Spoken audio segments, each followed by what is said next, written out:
experiment here. What I've done here is I bought a tote and 5 gallons of this Zep degreaser. So we're going to see what happens. I'm going to pop the cylinder head for the S10 in here and let it sit for a day or two. Okay, so here's our cylinder head after 24 hours sitting in the goo. Overall, I say the stuff works pretty good. Like any of the wetness and stuff you see down there is because I sprayed everything with WD-40 earlier, just to kind of give it a bit of corrosion protection, right?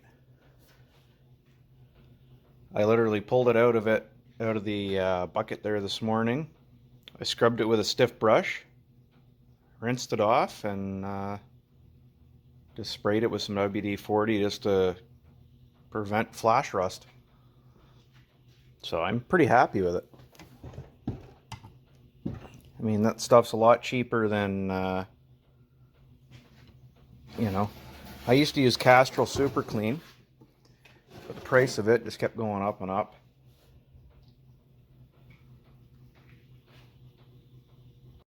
Okay, so it's time for us to do some of the stuff on the Hurt for the Duke. So far I haven't done a whole lot here. I cleaned up the top of the deck here.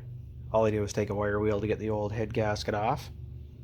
I like using a wire wheel because it doesn't take any of the parent material away, just what's on the surface. And I wiped down the tops of the pistons and got the carbon off. And I just wiped the top of the ridges here just to clean that stuff up. And yeah, so we're going to see if we can extract the broken head bolt. So the way I've always done this is I take a washer and I lay the washer over top. And then I take a nut, and then the nut gets welded on there, and hopefully that works for us.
As I mentioned, that works pretty good. I've always had pretty good luck with it. So I got it out, and what I did was I ran a tap through all the threads so they're all nice and clean, then I blew them out with the compressed air. So we can move on now. So one of the other things I wanted to do, pretty much the only real weak point to these little Arnduke engines are these fiber gears for the cam. You end up with teeth missing and all kinds of issues over time. So what I've done is I bought a Chloe set which comes with an aluminum cam gear. So we're going to go ahead and change that, and then we're going to drill out the orifice here that actually oils the timing gears. That's a trick a friend of mine who worked for GM told me. So what I've done is number one's at top dead anyway, but you'll see the timing marks right here are lined up anyway. So you're gonna probably need a puller to remove the cam gear. The crank gear usually just slides right off, which is going to be the case with this one. So that's not a big deal. So I'll take the crank gear off and we'll go from there.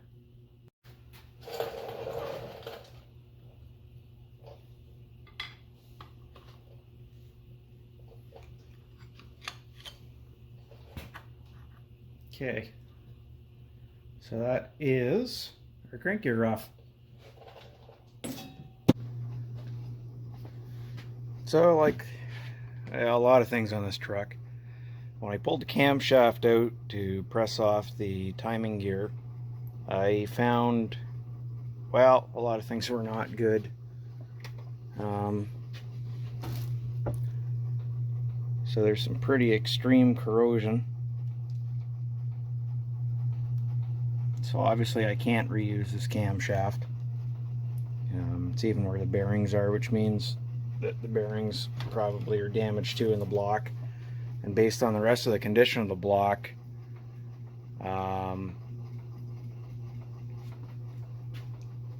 you know, it probably needs rebuilt. So I now either have to find another complete engine or rebuild this one. So this is the original 13-gallon fuel tank from the S10, and it's in pretty sad shape overall. Basically the top here where the sending unit goes in is just shot. So we're gonna end up getting rid of this one, and we'll end up buying a new tank. I priced a new tank, and they're actually reasonably priced. They're about 150 bucks. So we're this far, might as well keep going. At least the frame looks good. It's the first time it's actually been outside since I did everything. It's dusty, but ran all the brake lines with copper nickel brake line, so it's corrosion resistant.